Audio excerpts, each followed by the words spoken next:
Asking good questions is one of the best ways to teach adults. You can utilize these 9 different kinds of questions to get different kinds of results. Life exposure questions. These are questions like, what is your favorite restaurant?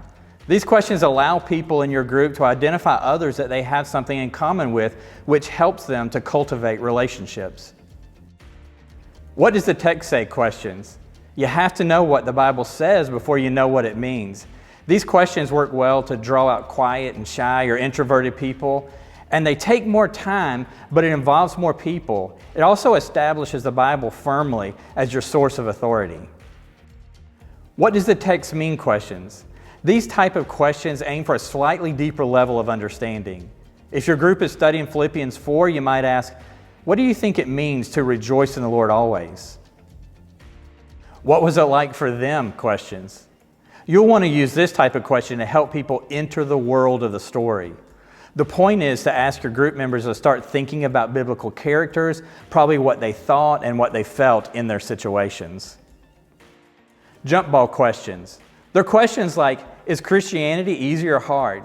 Jump ball questions allow us to create a discussion in which the leader is a player, perhaps leading the play, but still just a player. And these types of questions don't always have a clear answer, but they encourage learners to interact with one another.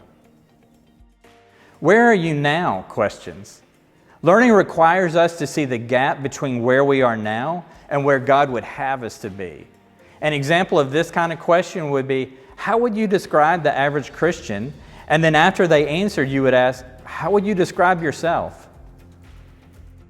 Application questions. Application is the goal of disciple-making teaching. Application is effective to the degree that it's specific.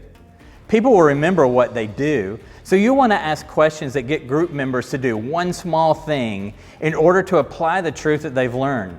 Now keep in mind, application often starts with knowing and believing, then it progresses toward feeling, but it concludes with doing. Accountability questions. These types of questions are best done in smaller discipleship groups, but they're significant. As you prepare to study the book of Philippians with a group, you might ask, who will read through the book of Philippians every day this week? It's important that if you promise to hold people accountable, that you don't break your promise. How has it worked so far? Questions. People tend to be persuaded by the group more than they are by some stated truth. With nearly every area of application, you should ask people who are already living out that truth to tell the rest of the group about it. Don't let testimony time become a feeling good about failure time. Disciple-making teachers ask good questions, and we hope these types of questions will help you excel in making gospel-centered disciples.